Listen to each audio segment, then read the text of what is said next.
What's going on, guys? Assalamu alaikum. Welcome to Amigoscode. In this video, I want to talk to you why some software engineers will never improve. I just want to give you this advice so that you don't fall under the same trap, because I want you to be the best software engineer that you can be, a software engineer that will work on cool technology, a software engineer that will make an impact.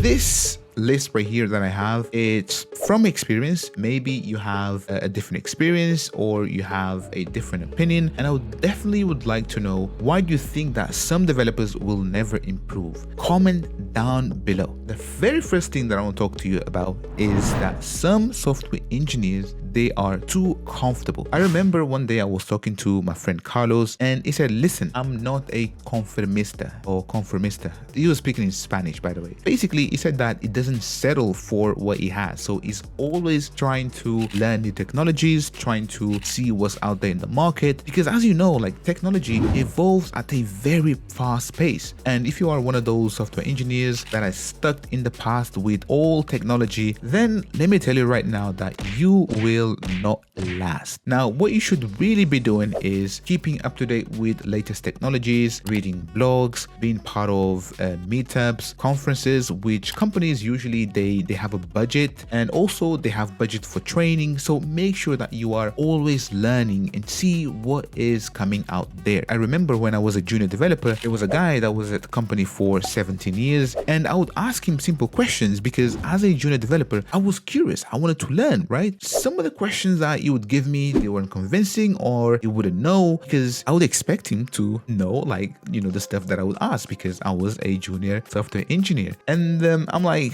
oh man, it's sad to see when someone is just too comfortable making good money and not even bothered to learn about the latest trends and keep up to date. And make sure that you are not one of them, because then you are aware of what are the latest trends and what tools should you use to solve problem X, Y, and Z. Make sure to stay up to date with latest technologies, because as a software engineer, this is something that we must keep up to date. The second reason why some software engineers will never improve, and this is mainly for junior developers. If you are a junior developer, do me a favor. Do not be scared of asking questions. No question is silly questions. The more you ask, the more you learn. And if you work for a company where questions that you ask are not welcomed, then what kind of team is that? Through my own experience, I've been very fortunate to work within teams where they would take time to teach me, make sure that I would get up to speed, because eventually I would be someone that would drive the business forward. Then if new engineers come in, then I would be the one actually walking them through, explaining and whatnot, right? Make sure to ask questions. No question is silly question. Ask questions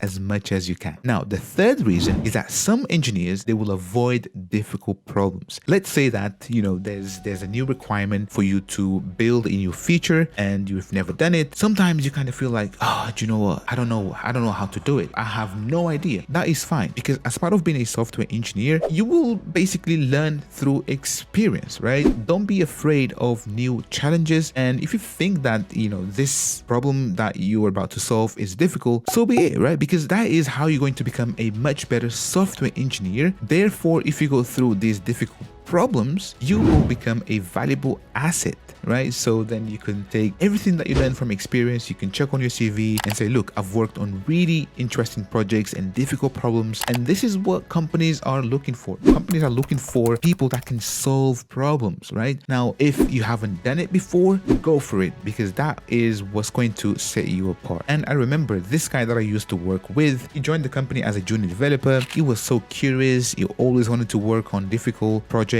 and stuff that he never did. And today he's actually working for Google. So is actually an inspiration. You should always put your hands up to work on new projects. Now, sometimes you might not given the chance, but still insist and say, look, I would like to take part, or I would like to learn about this new project that you guys are working on and how you're solving it. So learn from others. The fourth reason is that some software engineers, they will never work on their personal projects. And sometimes you might not have an idea, but there's pretty much plenty of difficult problems that you can go and try to solve. Because trust me, you will learn so much through your own projects. Myself, actually, I do have a bunch of projects that I've worked on. Some of them, they still on my GitHub. Some of them, I don't even know where they are. Those projects, they actually did help me understand a bunch of things. And actually, I took some of those things that I've learned through my personal projects and used them within my company. So just bringing value there, and also, upskilling, right? It's all about upskilling. And remember what I said, keep